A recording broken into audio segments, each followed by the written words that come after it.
designs. There does still exist true horological icons. Where all hope for the future is lost, there still stands champions to return order from the chaos.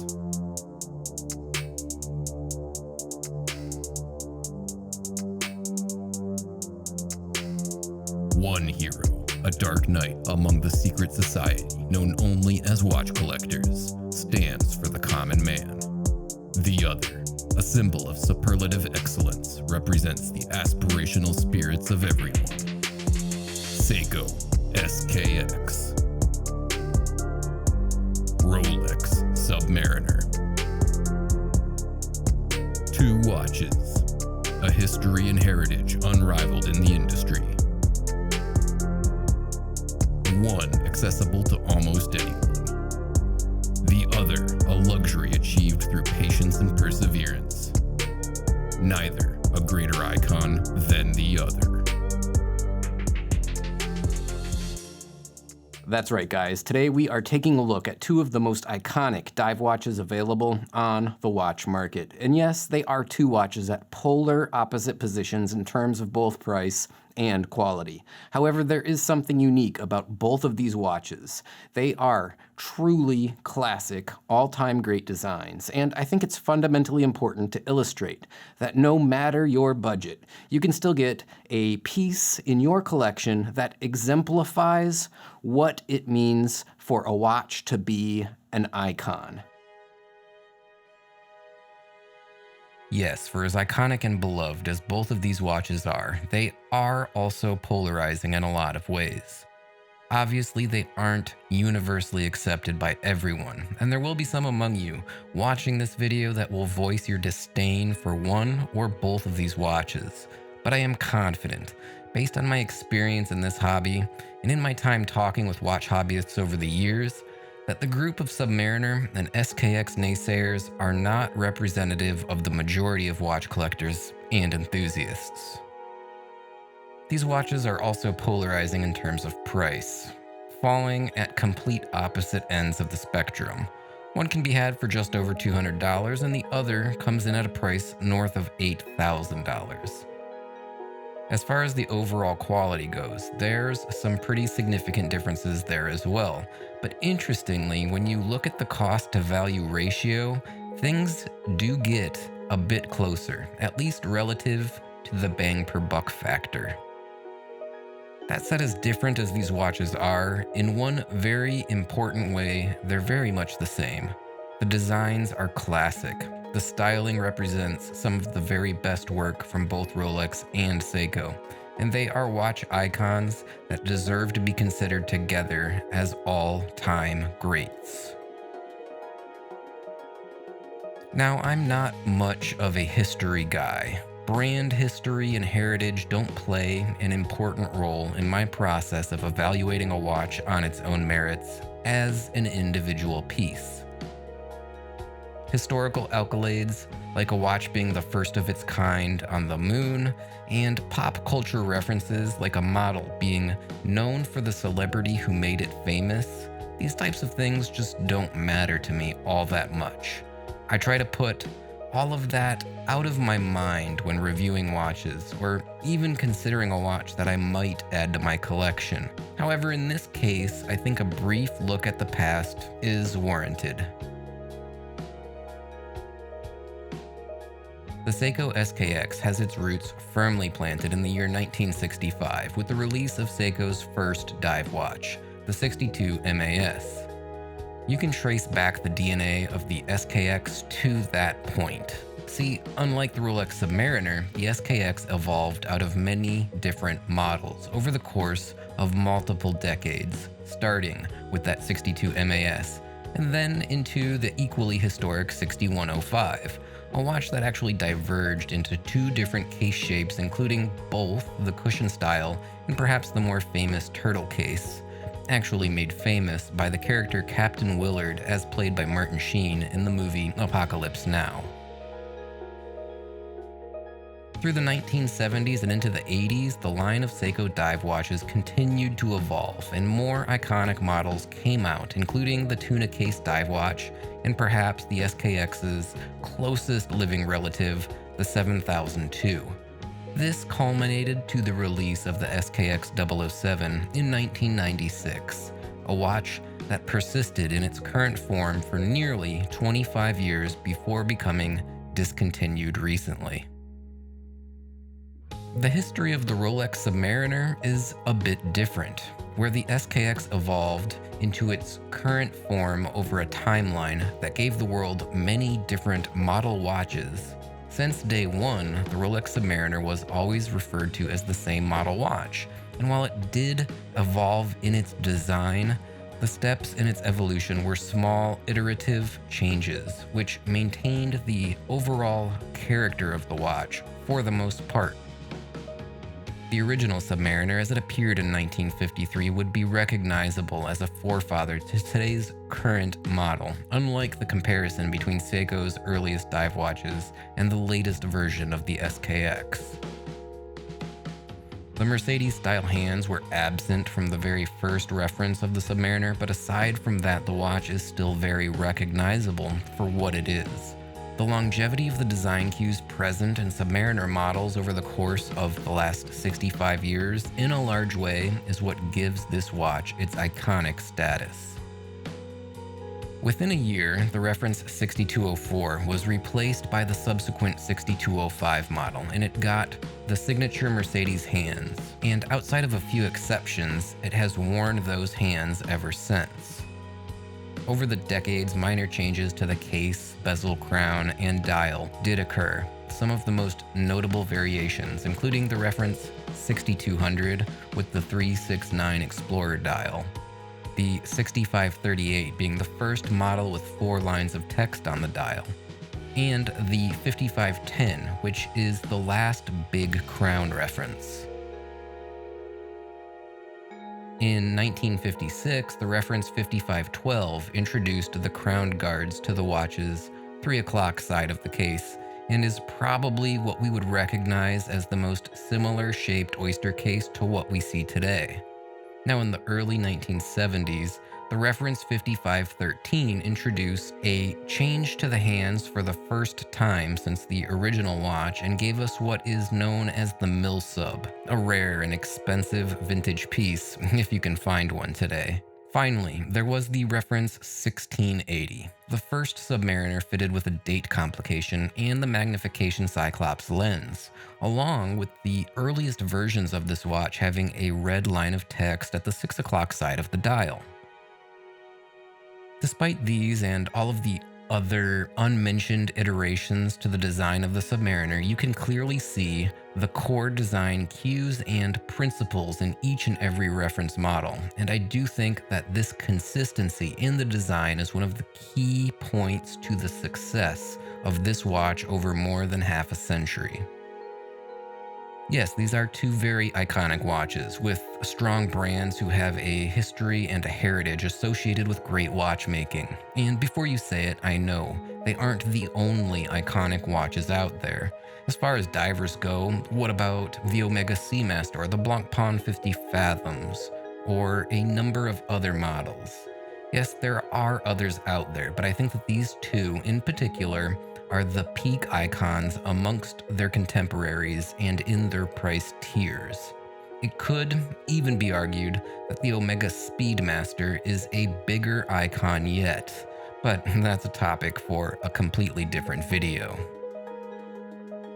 Now, what about these watches in their current versions that we have here today? I've reviewed both of them in the past. I've reviewed them extensively. I have hour-long videos on each one, but I do think that it would be a disservice if we didn't at least talk about the Submariner and the SKX in detail here, albeit briefly. Now, I once said that the Seiko SKX is the worst watch I still absolutely love, and I will stick by that statement to this day. Relative to other similarly priced watches, it will come up short. Other competitive alternatives might have a better movement or upgraded crystal, a ceramic bezel, or maybe a higher quality bracelet. or frankly any number of other specifications that will arguably edge the SKX out in terms of quality. But for me, and no doubt a huge number of other people out there, few if any of those alternatives have the character or the X factor that you find in the Seiko SKX. On the upside, the Seiko SKX is tested for ISO 6425 compliance, and it is a true dive watch. It's without a doubt a tough and durable timepiece.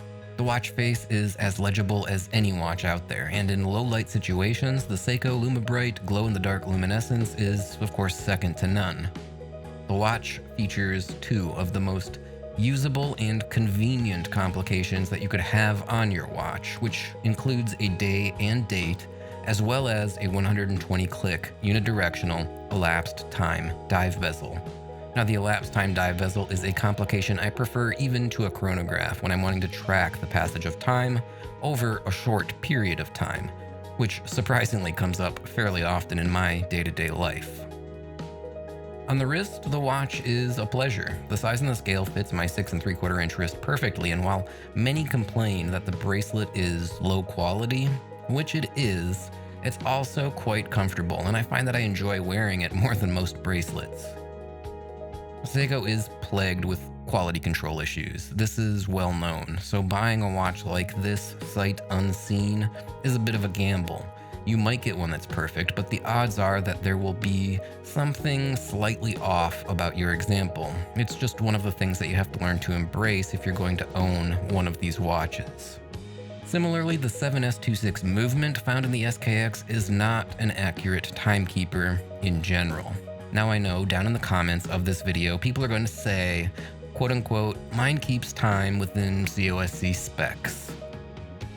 I have had experience with dozens of these movements over the years, and a high percentage of them have had issues. Usually they do start out okay, but over time they get worse and worse, and regulating the movement is basically just a temporary fix, as I constantly see them go back out of time eventually. That said, if your watch runs 20, 30, or even 40 seconds slow per day, don't be surprised. But don't get too worked up over it. It's one of the trials and tribulations of owning any Seiko watch with this caliber movement, and frankly even watches with their upgraded 4R and 6R series movements. All in all, yes, I do love this watch. It's got a charm and character unlike any other watch on the market, and despite its shortcomings, I still consider it a must-have model in my collection, and it's a decent value at a price of around $200 to $250. So what about the Rolex Submariner? My all-time favorite watch, without any hesitation. If I was going to have a single one-watch collection, a Submariner would be that one. Like the SKX, however, this isn't a perfect watch, and let's be honest, I've personally never seen a perfect watch, but it's as close to it as any watch I've had the pleasure of experiencing, and short of some sort of financial crisis, I don't expect that I will ever not have one in my collection. The Submariner's biggest shortcoming is probably the price. It costs a lot of money, and you really don't get your money's worth. No stainless steel watch is worth this much money, at least in terms of what you're getting. Now sure, the market has decided that it is worth the money, and I understand that perspective, but if you scraped the name off the dial, the watch would be a heck of a lot cheaper. Like Seiko, Rolex watches aren't without quality control issues, despite the advertising that suggests that Rolex's way is perfection. It's simply just not true. I've seen several Rolex watches with QC issues, and while they're usually very minor and not nearly as frequent as the types that you see in affordable Seiko watches, yes, they do exist.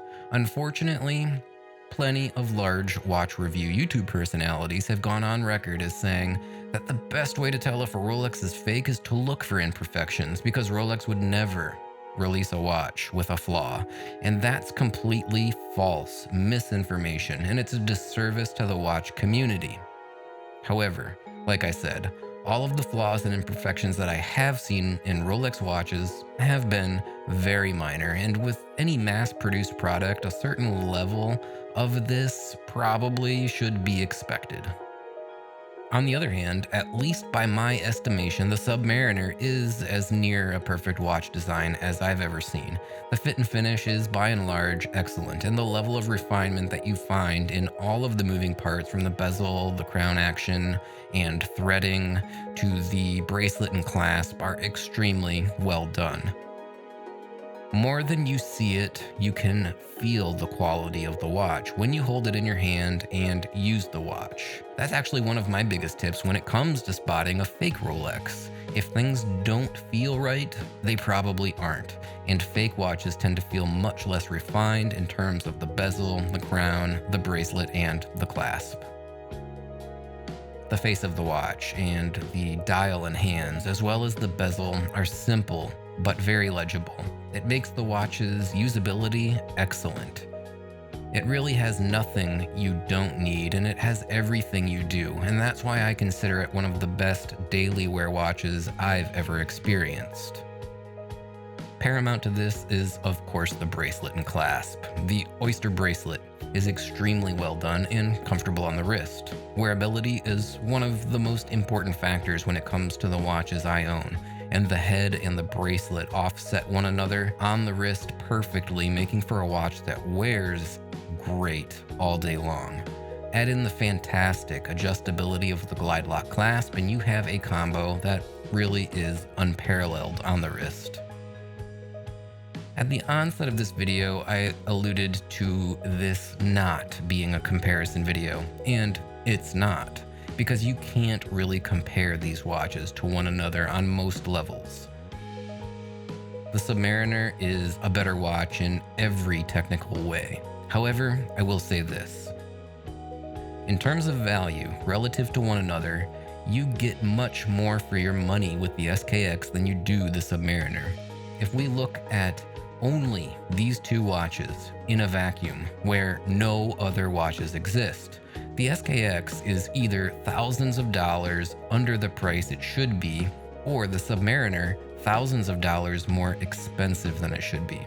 Now, of course, that's not reality, but as a thought exercise, it's interesting to try to assign values to both of these watches, were they the only two watches or watch options in the world. Well, I hope you enjoyed checking out a little side-by-side look at what I would consider to be two of the most iconic dive watches currently on the market. It's really interesting to see how the industry has delivered both of these horologically significant watches despite how different they are from one another relative to both price and quality. Yeah, I guess it would be a bit of an apples to oranges if we were to compare these two watches to one another on their own merits. But I don't think there's any argument to be made against both being amazing watches, and for one, I am glad that they both exist. I can't see not having both of them in my personal watch collection. All right, thanks for tuning in, guys. As always, I do hope you know that I appreciate it. If you would, do me a favor and like this video, and of course subscribe to the channel if you are not already a subscriber. Also, leave me a comment down below letting me know what you thought both of the video and what you think of these two watches. Also, you could take a look in the description of this video as well, please. I'd really appreciate that, because there's a list of ways that you can help me out, including links to my Patreon, and yeah, if you'd like to support me with a small monthly donation, that really would help out. YouTube is my full-time gig. There's also my Amazon affiliate link, and if you'd like to buy anything that I've reviewed, or anything else for that matter, please click that link before shopping on Amazon, and I get a small commission. I really appreciate everyone that's been using that link. It means a lot to me. With that said, I guess it's time to wrap this one up, sign off, and say bye now.